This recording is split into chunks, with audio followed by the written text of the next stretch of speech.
Baik, inilah dia PPE ataupun pemakaian yang diwajibkan kepada petugas-petugas yang perlu berhadapan dengan pesakit COVID-19 untuk memastikan supaya mereka sentiasa terjaga dan tidak mudah dijangkiti oleh virus itu. Ya, tapi menariknya pakaian PPE ini bukanlah pakaian yang didapatkan dari luar, tapi dihasilkan sendiri dalam negara, dan lebih menarik lagi adalah dihasilkan oleh salah sebuah institusi yang menggunakan kemahiran TVET, iaitu MARA. Ya, jadi sekarang ini kita lihat banyak daripada NGO, agensi-agensi kerajaan maupun institusi pendidikan yang menawarkan sumbangan dari segi membuat pakaian, PPE, alat perlindungan diri dan sebagainya. Jadi hari ini kita bersama dengan tetamu kita untuk berbincang mengenai kemahiran TVET MARA membantu petugas Barisan Harapan. Jadi bersama kita hari ini ialah Tuan Haji Rahim Slamat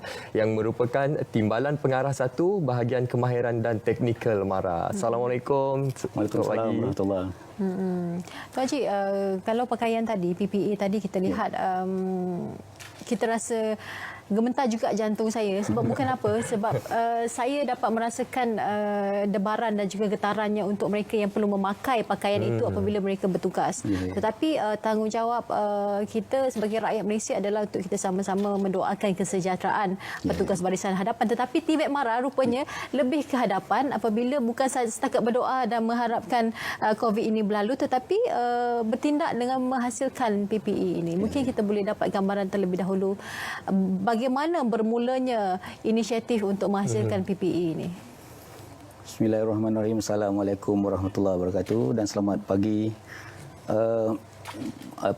Tercetusnya idea MARA untuk menghasilkan pakaian keselamatan ini kepada peran liners kita, khususnya doktor, kepada nurse, juga pengawal keselamatan negara.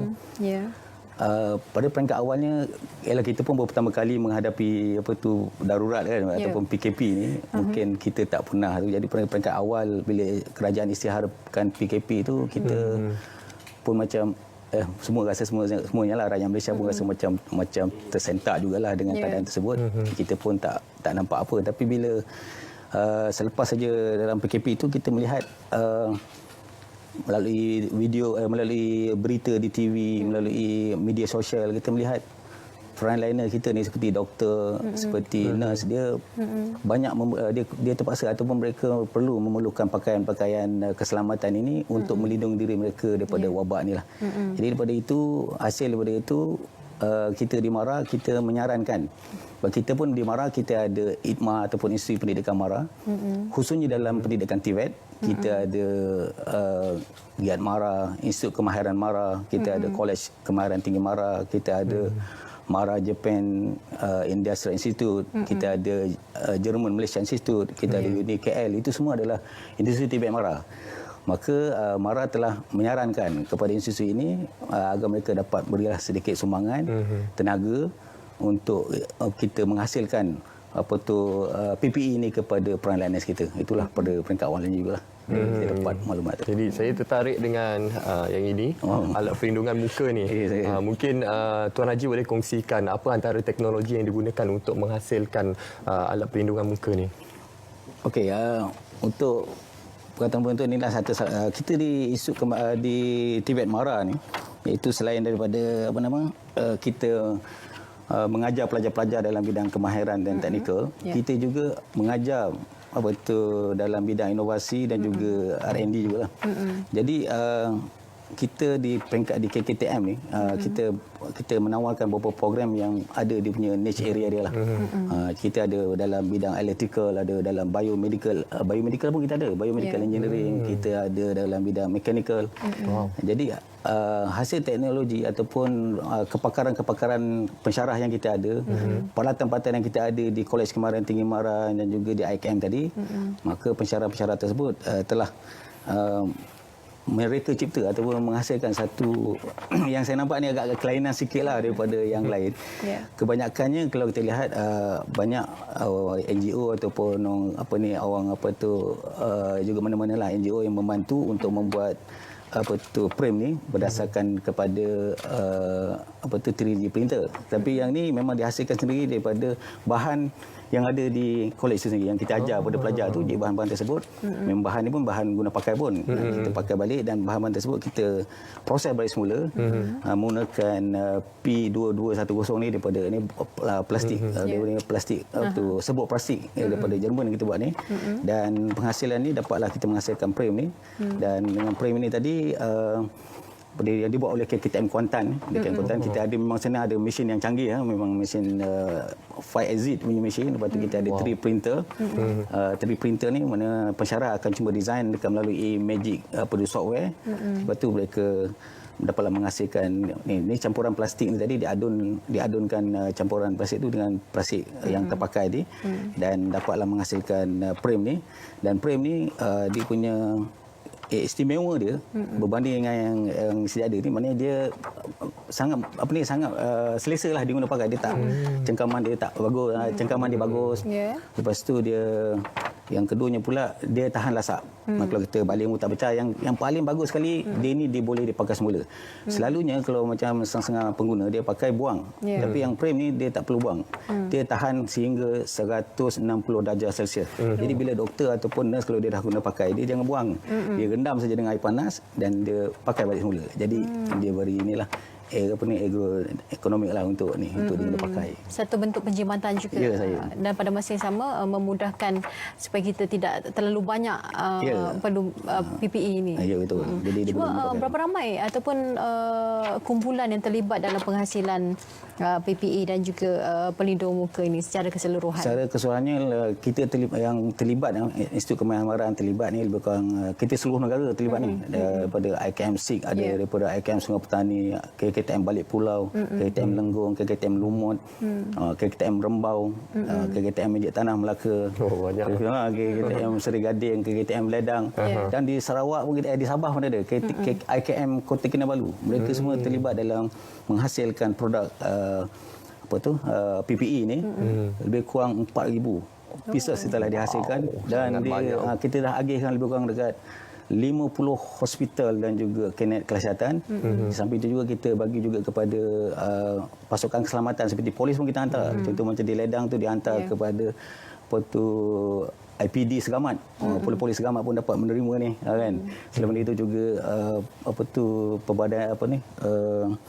perbandaran Muar pun dapat juga. Jadi mereka ni dapat ni lah. Bukan kata setakat untuk hospital saja, jadi yang untuk keselamatan pun dapat. Yang terlibat sekali lebih hampir dekat 100 petugas-petugas sukarelawan daripada di kalangan ni lah, dalam kalangan pensyarah-pensyarah MARA gitu lah. Selain daripada bantuan dari segi peralatan, saya difahamkan juga pihak MARA turut melancarkan tabung MARA Prihatin. Betul? Ya. Jadi setakat ini berapa banyak sumbangan yang telah diterima? Itu dalam kawalan ni lah, dalam saya pun tak berapa pasti tu, tapi dalam kawalan saya mungkin saya pun tak boleh lah. Tapi adalah memang MARA ada melancarkan MARA Prihatin, tapi jumlahnya saya tak berapa nak lah. Cuma apabila kita melihat inisiatif yang diambil oleh KKTM ini, sebenarnya masyarakat juga tidak mahu ketinggalan untuk menyumbang, kerana untuk kita berada di barisan, betul-betul di barisan hadapan mungkin kita tidak mampu, tetapi dengan sumbangan ini bagaimana pelibatan ataupun penyertaan daripada mereka di setiap KKBN itu, dan apakah yang menjadi penanda aras untuk mereka apabila mereka terlibat dalam usaha ini? Sebab pelajar-pelajar yang terlibat, pihak guru, pelatih dan sebagainya, mereka pasti merasakan bahawa ini adalah sumbangan kecil, nampak kecil tetapi besar sebenarnya maknanya kepada petugas-petugas di barisan hadapan. Okey, oleh kerana kerajaan telah memberikan arahan PKP ini, jadi kebanyakannya pelajar-pelajar memang dah balik inilah, yang balik ke kampung, ke rumah masing-masing. Selain daripada itu juga ada jugalah yang sebahagian pelajar yang tinggal di di asrama di KKTM IKM ini.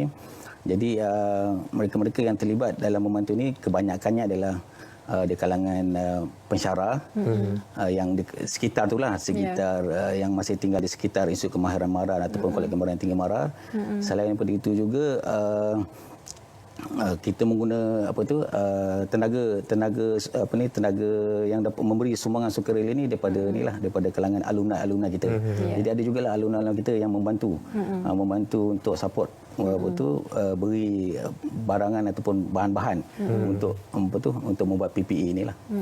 Tuan Haji, sepanjang proses pembuatan PPE ini, apa antara kita kata SOP ataupun garis panduan yang dikeluarkan oleh KKM, iaitu antara yang penjarakan sosial, adakah diamalkan sepanjang pembuatan PPE ini? Ya, kita memang patuh kepada kerajaan, arahan kerajaan. Jadi setiap pergerakan tu kita kawal jugalah, bukan kata boleh semua orang pergi. Pertama, dia perlu mendapatkan kelulusan daripada yang bahagia Datuk KP kita.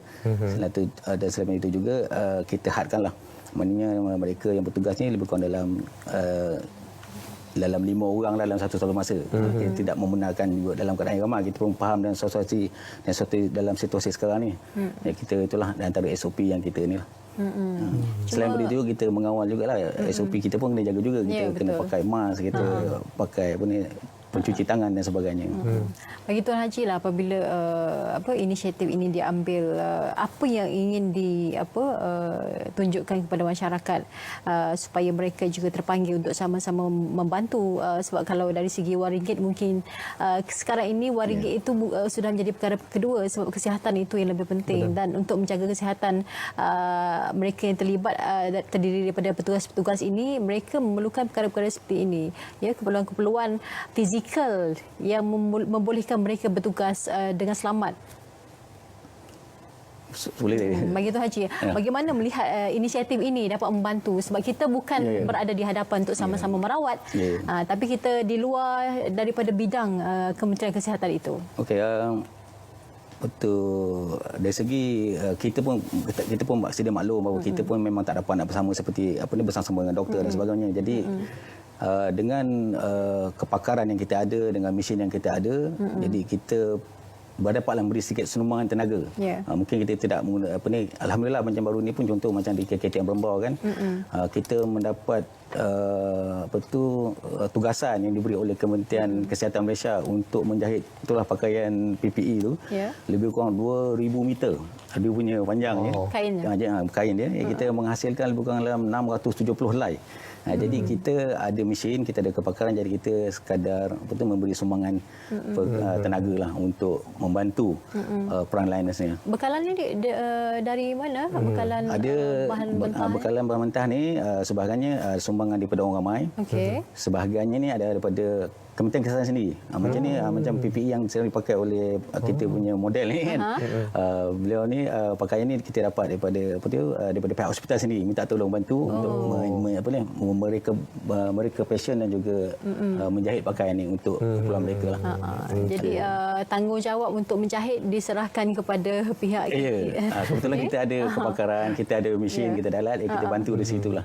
Jadi itu sebenarnya yang menjadi pembuka mata kepada masyarakat bahawa kita tidak berada di hadapan, tetapi walaupun kita di belakang, kita menjadi pendokong yang paling ampuh sekali untuk memastikan supaya petugas-petugas kita sentiasa terpelihara. Terima kasih Tuan Haji kerana perkongsian yang sangat bermakna hari ini, tanggungjawab yang diberikan kepada yang terlibat pensyarah dan sebagainya, saya rasa digaras dengan begitu baik dan cemerlang. Lepas ini ada banyak lagi, ya. InsyaAllah. Selepas ini pula. Jika ada diperlukan bantuan daripada pihak frontliners, insyaAllah kita MARA akan sedia membantulah dengan teknologi juga kepakaran yang kita ada di Kolej Kemahiran Tinggi Mara dan juga IKM tadi, kita insyaAllah kita bantu. Terima kasih Tuan Haji Rahim Slamat, merupakan Timbalan Pengarah 1 bahagian Kemahiran dan Teknikal BKT Mara.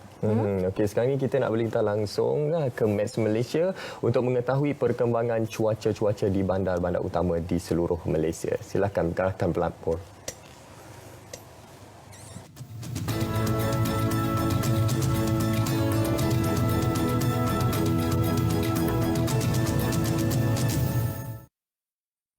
Assalamualaikum dan salam sejahtera. Kita teruskan perkembangan keadaan cuaca semasa.